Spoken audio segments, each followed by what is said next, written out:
Since paulit-ulit siya, hindi rin po siya tumitigil mag-innovate. Paano ko nasabing hindi tumitigil mag-innovate? Yung mga ganitong klaseng training dati, pag gusto mo makapag-attend, dapat pupunta ka kung saan lugar. Diba? Pupunta ka sa lugar kung saan nandoon yung trainer. Or minsan, trainer, yung dadayo sa lugar kung nasaan ang mga distributor. But look at us now. Marami nakikinig sa iba't ibang panig ng Pilipinas. Marami nakikinig, nanonood, na nasa iba't ibang panig ng mundo. Bakit?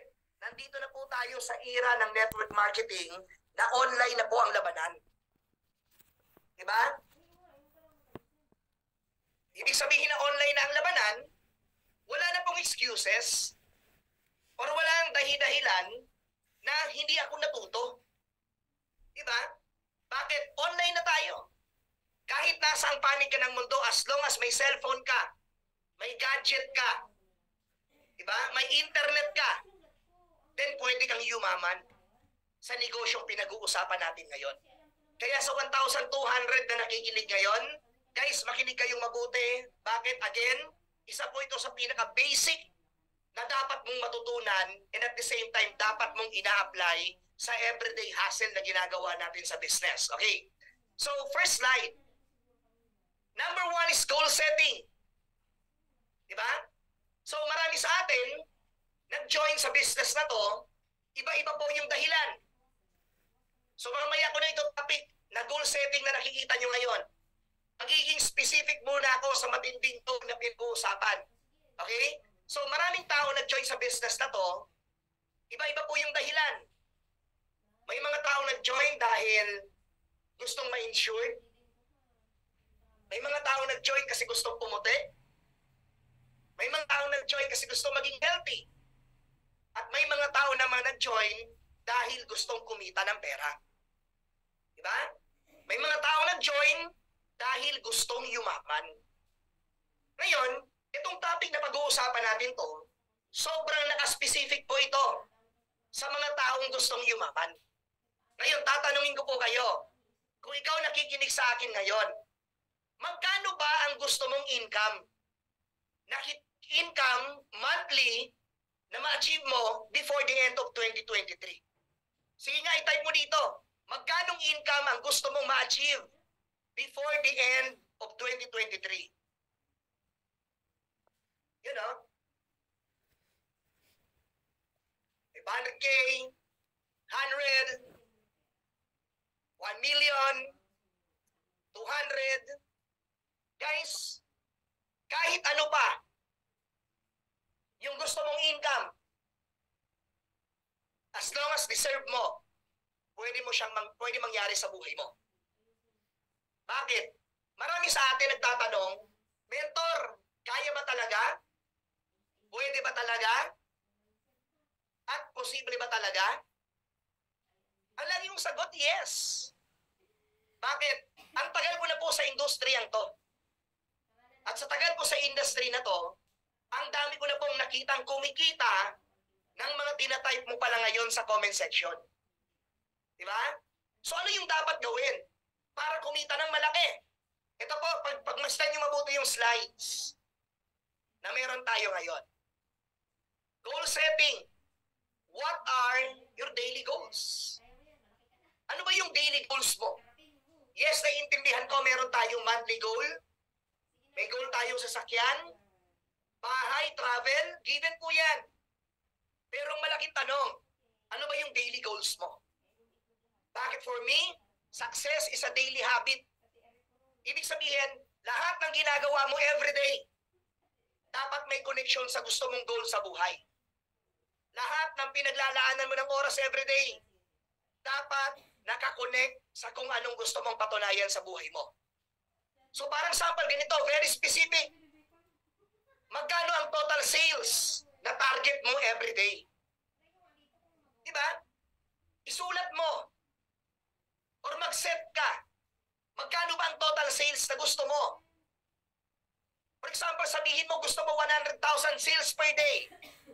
Saan mo balak kitain? Or saan mo balak mangyari yon? Sa direct selling ba?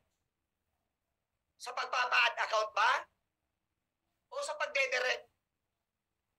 So dyan mo ngayon pwede makita yung basis. Ano yung goal mo today? Magkanong sales? 1 million ba? Half million sales? Then saan? Pwede kang maging specific. Kunyari gusto mo lahat kitain yung 100,000. Rarat-rat ka magpa-add account. Rarat-rat ka mag-direct. Rarat-rat ka magbenta. Depende sa'yo. O pwede mo rin paghalu-haluin para ma-hit mo yung daily sales na gusto mo. Next. Ilang close deal ang target mo everyday? Diba? Ilang close deal? So, ang pinag-uusapan natin dito, pwedeng part-timer ka, pwedeng full-timer ka. So, kung nakapag-attend ka na nung epicenter na training ko, ito yung first part noon. Yung epicenter na topic ko, yun ang second part. Diba? Kaya kung full-timer ka, ilang close deal ang target mo everyday? Kung part-timer ka, ilang close deal ang target mo everyday? Diba? Bakit for me, kung full-timer ka, at least minimum 10 close deal per day. Sigurado may mangyayari maganda sa'yo. Kung part-timer ka, 2 to 3 per day na close deal, kikita ka. And only to realize, patagal ng patagal, yung goal mo palaki ng palaki. Papansin niyo yung boses ko ngayon, medyo malat. Bakit? Every day of my life, wala pong ginagawa kundi kumausap ng downline, diba? Ng mga pinapollow up training. Bakit? Yun ang negosyo natin eh. Kaya pagpasensya nyo ng konti, bakit ganito yung boses ko? So again, goal setting, yun ang i-goal mo everyday. Mag-set ka ng goal, magkano gusto mo, ilang target mo, even sa pagpapa-attend ng tao sa event, pwede mo rin i-goal. Sample, sa mga event, sa mga personal group ninyo, sa mga event na meron tayo sa online, ilan ba yung target mong uma-attend palagi? Bakit? Hindi pwedeng wala. Hindi pwede na wala kang pinapa-attend. Bakit? You need to perform. Diba? You need to perform sa lahat ng event na ginagawa natin. Kaya kung may event, may 31 accounts, lahat ng event, dapat may target ka laging attendees. Bakit? Kung gusto mong kumita ng malaki, dapat itong nakikita mo ngayon, mag-set ka ng mataas na standard. Hanggang umabot sa point, magugulat ka na lang, nag-1 million daily sales ka na din. Kumikita ka na rin ng 6 figures. Bakit? Tinataasan mo ng tinataasan yung daily goal mo or yung daily grind mo. Okay? So next, prospecting. Yan, muna tayo ng water.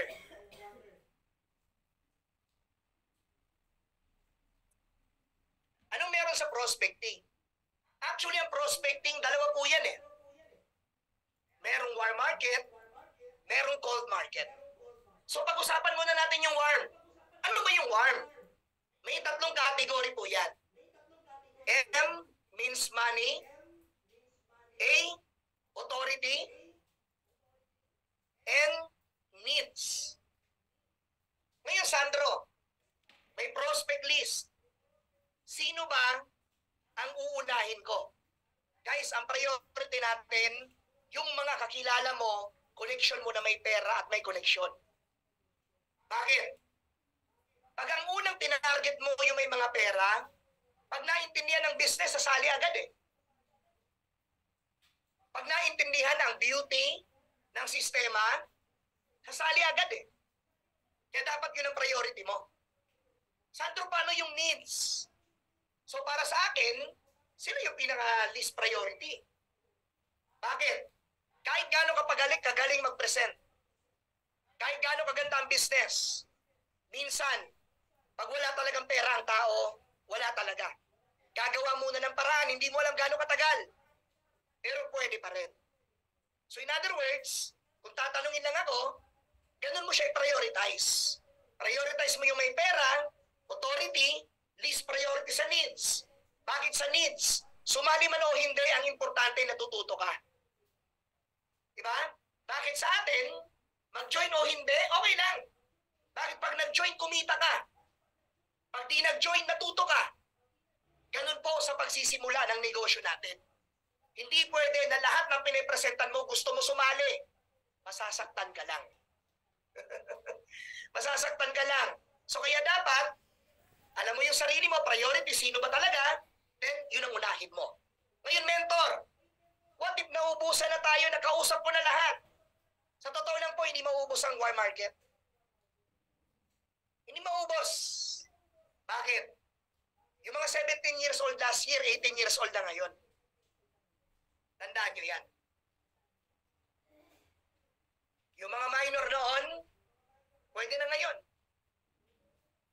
Yung mga bata noon, dalaga na ngayon. Hindi maubos. Kaya kung tatanungin mo, gold market, ano yan, mentor? Yan naman po yung mga hindi mo kakikilala. Diyan na papasok ngayon ang social media marketing, TikTok marketing, and boosting. Okay? So yung mga ganyan po, may mga kanya-kanyang training po tayo para dyan. Especially sa mga ang pinakamalulupit nating mga onliner talaga. So may mga specific na training sa mga ganyan. Kaya nga po yung sinasabi namin na lahat ng training dito, dapat ina-attendan ninyo. Bakit? Lahat po ng kailangan, lahat ng details, lahat ng diskarte, tinuturo po namin lahat yan. All you have to do, a-attend at makikinig ka talaga at i-apply mo talaga. Okay? So yan po yung prospecting natin. May warm market, may cold market. So unahin mo yung warm, diretso sa cold, pagsabayin mo, mas marami kang makakausap, mas maganda ang business. Tandaan niyo po yan. Mas marami kang mapepresentan, mas marami kang makuklose deal, mas maganda ang business. So anong pinaka-best discount mentor? Habang tinatrabaho mo ang warm market mo, magtanong ka na sa mentor mo, paano po ba mag-boosting? Ganun po siya kasimple. Okay? So next is invitation. Okay. Invitation para sa mga part-timer, full-timer, at naka-boosting. Tingnan niyo po yung pinagkaiba. Sample, part-timer ako, baguhan. As in baguhan. Kaka-join ko lang kanina. Kaka-join ko lang kahapon. Ano yung pwedeng gawin kong script para makapag-imbita? Ayan. Hello, kamusta? Kunyari, kaibigan mo. Available ka ba later, mga 2 p.m.? May hihingin sana ako sa iyong konting favor. For example, kaibigan mo, kausap mo. Mapopromote na kasi ako as silver executive ng company. Pero bago yan, need ko makapagdala ng 10 guests sa Zoom event namin mamaya. 10 ang kailangan ko, may 7 na nag-commit sa akin. Okay? Ano maganda dito? May 7 nag-commit sa akin, pang-8 ka sana, para 2 na lang. So to make it short, itong nakikita nyo ngayon na sample script na yan, sample lang po yan, pwede nyo pa yan i-innovate. Diba? Bakit? Hindi mo kailangan magpaliwanag agad ng business. Ang kailangan mo lang, matuto ka lang muna mag-invite.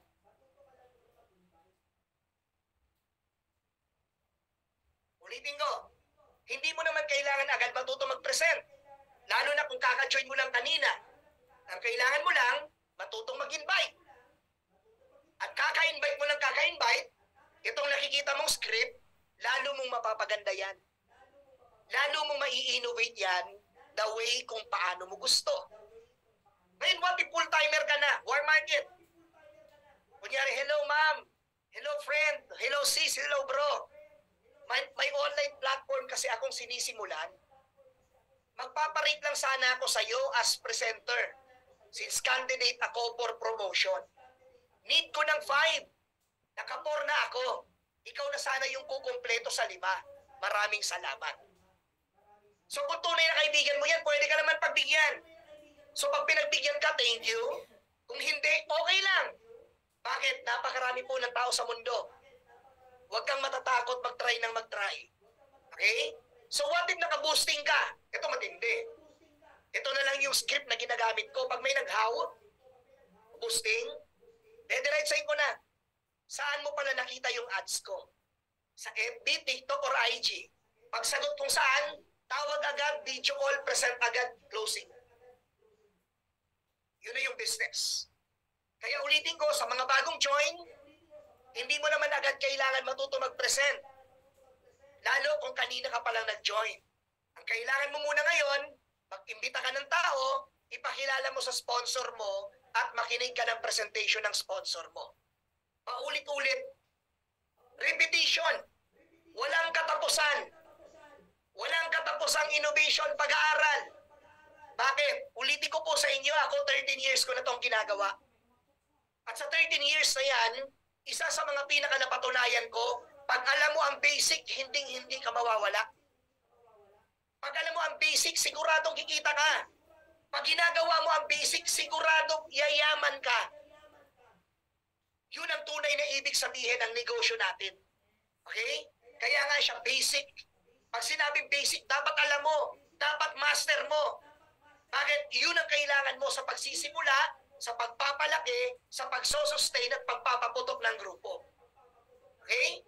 So I hope maraming natututo kahit balat yung boses natin. So next slide. ABC rule and follow up.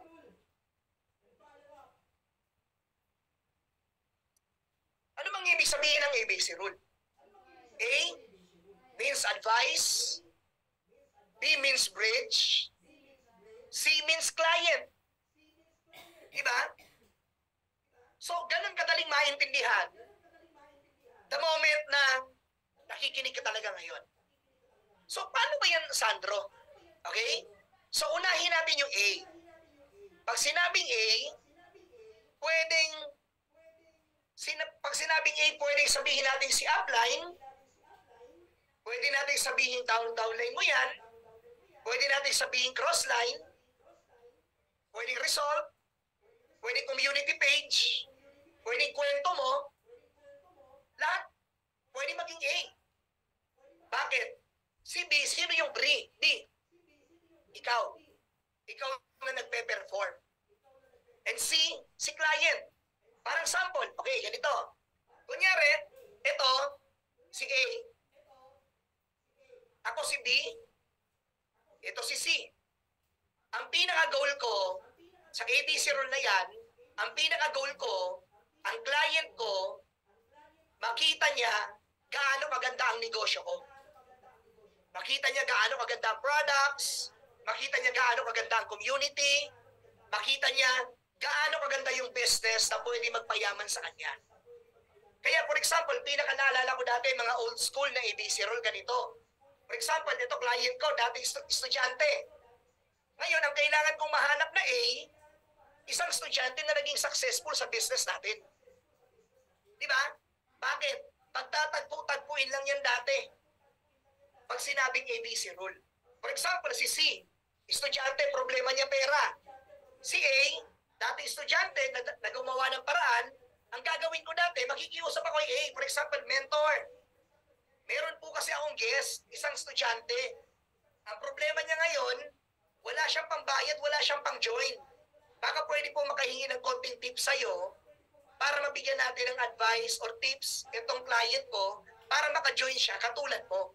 So, anong nangyayari dati? Mag-uusap. Personal. Sa office. Table. Yung kape. Minsan may beer. Ganun ang ABC rule dati.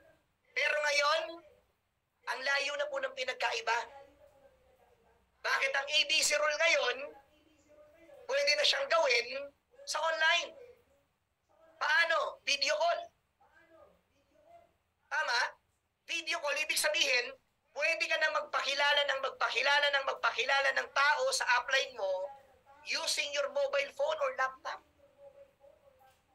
Diba? Na kung noon, aantayin mo muna magtagpo-tagpo yung client at advisor. Pati ikaw. Ngayon, hindi mo na kailangan gawin yon. Bakit? Mismong sa video call, pwedeng mangyari yon. Diba? Paano video call? Alam na natin lahat yan, video call. Diba? Lahat ng klase ng tanong, pwedeng masagot sa video call. Anong gusto niyang maintindihan? Produkto? Pwede niyan sabihin sa video call lahat. May tinatawag pang watch together. May tinatawag pang mga videos, copy-paste. Again, lahat nasa technology, nasa social media na. Kaya nga itong ABC rule na to, the more na magaling ka magkwento, panalo ka. Bakit? Patagal ng patagal, ang pinakakinukwento mo dito, buhay mo. Patagal ng kinukwento mo dito, paano ka nag-succeed? Paano ka nagsimula? Anong nangyari sa'yo? Kaya nga nakalagay sa ABC Law, your story. Diba? Kaya pag may mga prospect kayo, may mga qualifier kayo, huwag po kayong mahiya lumapit sa mentor nyo or kung sinong sponsor or coach ninyo. Bakit? Parte po siya ng sistema natin. Basta't marunong ka magkwento, ikukwento mo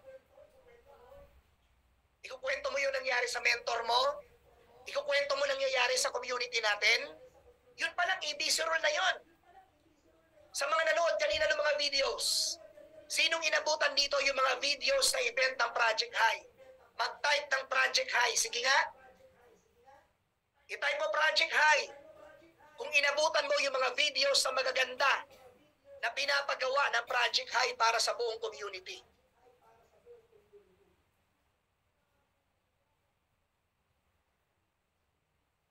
Yung mga video natin mismo, pwede mo nang ikwento yun eh. Pwede mo nang isend. Pwede mo nang ipakita. Yun palang magsasalita na para sa'yo. Yun palang maiintindihan na. Kaya nga lahat ng materials na ginagawa sa project, mga videos, mga poster, lahat po yan pwede natin gamitin para maibenta natin yung business natin. Ayan o, community page. I-watch together mo or share screen mo. Ipakita mo yung Project High and Jailing Project page. Ipakita mo gaano kaganda sistema natin. Ipakita mo gaano ka-systematic ang organization natin. Inquiries, ano to? Kung nagbo-boosting ka man, i-share screen mo din, ipakita mo gaano karami ang nag-uunahan na gustong sumali sa'yo. I-share screen mo gaano karami ang nag-how everyday. Bakit yun mismo magsasalita para sa'yo? Mentor, isa-search mo na lang eh.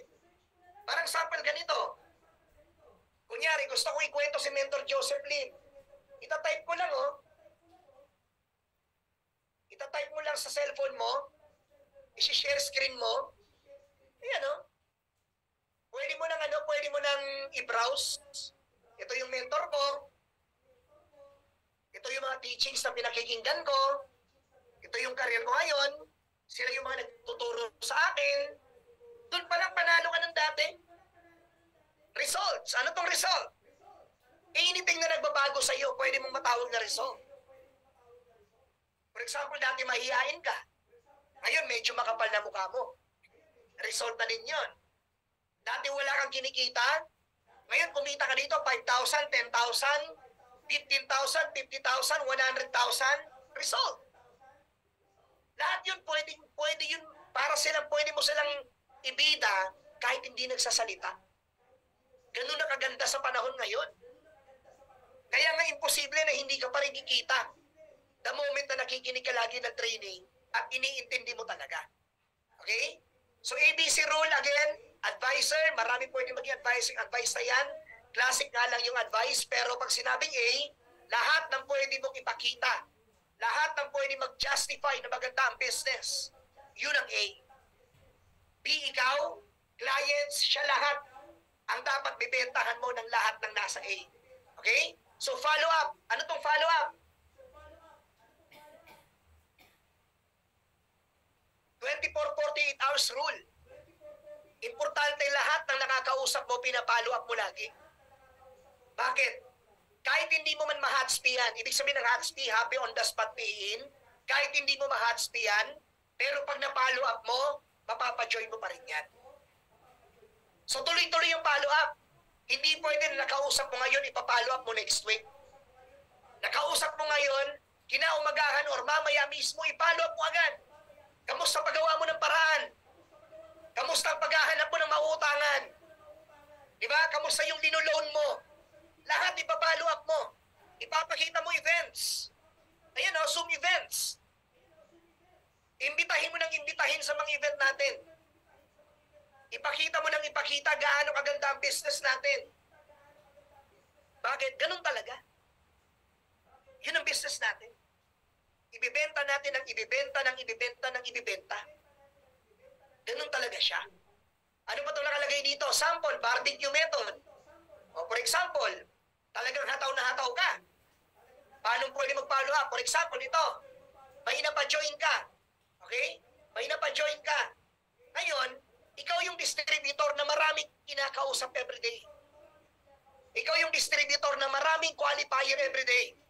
Pag nakabutas ka ng isang pay-in, sabihin mo, okay, nagkaroon ka ng isang pay-in, hawak mo na. Ngayon, pwede mo itong gawin. I-follow up mo lahat ng qualifier mo. O kunyari, A, good news.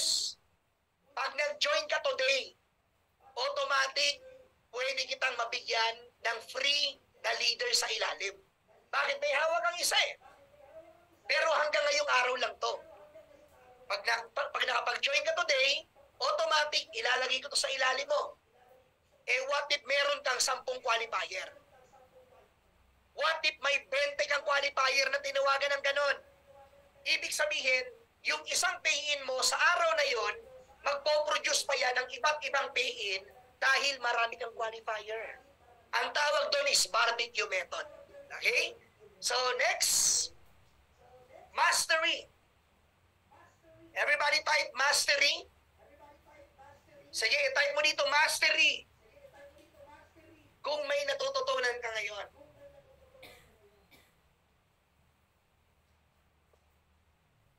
Mastery. You know? So, ano ba itong panglima na ito na mastery? Actually, ang mastery is just a repetition.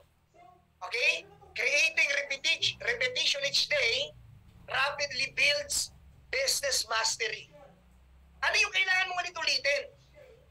Yung kanina pinag-usapan natin, yung goal setting, patagal ng patagal, dapat tumataas ang standard mo. Patagal ng patagal, dapat tinataasan mo yung tingin mo sa sarili mo. Kung last month ang goal mo na sales, 100,000, dapat this month 300,000 naman. Next month, 500,000 naman. In short, patagal ng patagal, dapat yung standard mo tumataas para yung goal setting mo lumalaki. And the moment na lumalaki yung goal setting mo, lalaki din talaga ang income mo. Okay? Prospecting, paulit-ulit. Mapamanual man yan or boosting, pag paulit-ulit mong ginawa, matututo ka din. But I do suggest, sa mga nagsisimula pa lang, huwag na po kayong matakot, or huwag kayong mahiya, or huwag kayong magdalawang isip sumugal sa boosting. Bakit? Bibigyan ko po kayo ng konting comparison. Kung baga sa paghuhukay. Hukay. Diba? Kung baga sa paghuhukay,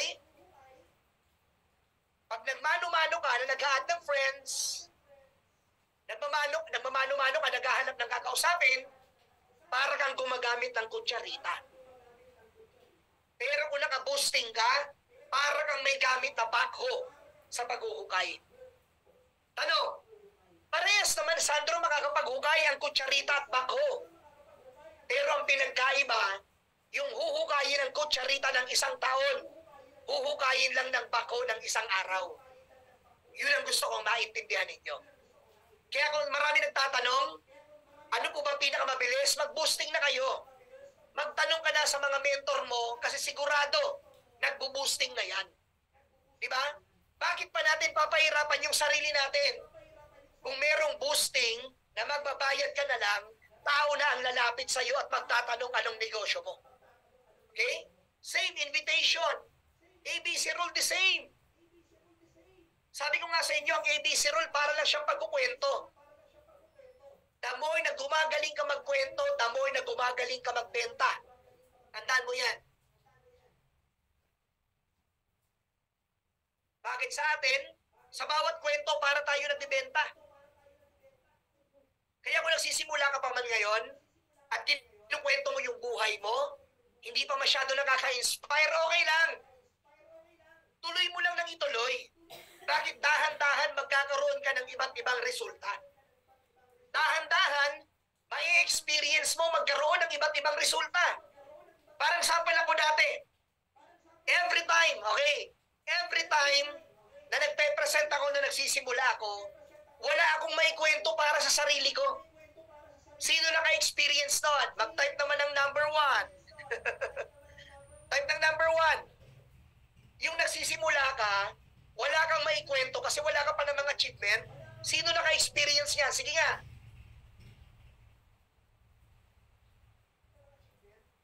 Dami oh. Huwag po kayong mag-alala. Ganun talaga pag nagsisimula pa lang. Ang kinukwento mo, resulta ng iba. Ang kinukwento mo, success ng iba. Well, normal po yan. At lahat po tayo dumadaan dyan. Diba? Lahat tayo dumadaan dyan pag ikay nagsisimula pa lang. Diba? Kaya ano yung punto ko dito sa lahat na nakikinig sa akin ngayon, kung nagsisimula ka pa lang, hindi mo kailangan mainip. Hindi mo kailangan isipin na, ay, ang dami palang kailangan gawin. Hindi ko ata kaya. Huwag mong isipin yun. Bakit? Kahit saan ka dalhin, tandaan mo, ulitin ko ha, kahit saan ka dalhin, marami ka talagang gagawin. Ang pinagkaiba na lang, dito sa ginagawa natin, at least, marami ka man gawin dito, pwede ka ditong yumaman. Diba? Ulitin ko sa inyo ha, marami ka man ditong gawin. As in, paano ko nasabing maraming gawin? Mabisi ka man. Marami ka man ditong, marami ka man oras na ibigay dito, okay lang. Paano ko nasabing okay lang? Eh kung dito ka naman yayaman, do you agree guys? Na kahit pala mabisi ka, dito ka naman yayaman, why not? Di ba? Bakit? Yun naman ang gusto natin. Kaya ka nga nag-join, kaya ka nandito sa Zoom na to ngayon, kasi gusto mong yumaman. And pakinggan nyo mabuti yung sasabihin ko sa inyo before matapos, actually tapos na ako. Paano ko siya nasabi? Na nung nagsisimula ka, pag nagsisimula ka, wala ka pang halos may kwento, mangyayari talaga yan. Pero pag hindi ka dito tumigil, hindi ka nag-quit, ginalingan mo na nagsipag ka, guys, I'm telling you, magkakaroon ka rin ng kwento. Paano ang kwento? Ito, mabilis lang. Para may idea lang kayo sa sinasabi ko sa inyong kwento. Ayan. So imagine, try to imagine yourself. Pag nagkwento ka din, na nagkaroon ka na rin ng kotse, 2 kotse, nagkaroon ka ng sports car, 3 sasakyan, nakapag-travel ka na sa iba't ibang panig ng Pilipinas, nakapag-travel ka na sa iba't ibang panig ng mundo, nabigyan ka na rin ng mga award na akala mo dati may chance ka ba dito? Iniisip mo pwede ka ba dito? Then, again, ituloy mo lang yan. Ituloy mo lang ng ituloy. Bakit? Hanggat nasa ambisyon mong yumaman, mangyayari yan. Okay? Gusto mong kumita ng malaki? Kikita din ng malaki. Parang sample ako ngayon na nagkukwento sa inyo. Wala ako dating maikwento. Eh, tinuloy-tuloy ko, meron pa lang pwedeng ikwento, wag na wag ka lang talagang titigil. Kailangan mo magsipag. So, anong point ko? Ba't ko pinapakita sa inyo ngayon? Itong mga picture na to. Very simple. Bakit? Katulad mo din ako na nagsisimula sa business na to noon. 13 years ago. Katulad mo din ako dati. Katulad mo din ako dati na nangangapa. Katulad mo din ako dati na nag-iisip paano to gagawin. Pero hindi kasi ako tumigil. Nag-aral ako, inaral ko itong mabuti. At anong pinakamaganda dito ngayon? Since nasa Project High Community po kayo, okay? Nasa Project High Community kayo, nandito na po ang pinakamagagaling sa industriya ng MLM. Bakit? Nandito sa atin ang mentor natin, si CBO, si Mentor Joseph Lim. Ibig sabihin, kung nandito sa atin ang pinakamagaling na networker dito sa Pilipinas, ibig sabihin, napaka-clear kung saan tayo mapunta.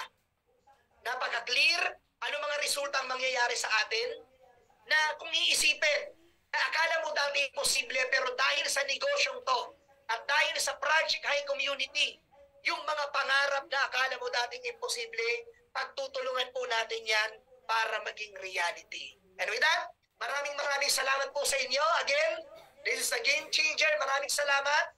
Back to you, Joseph de Los Angeles.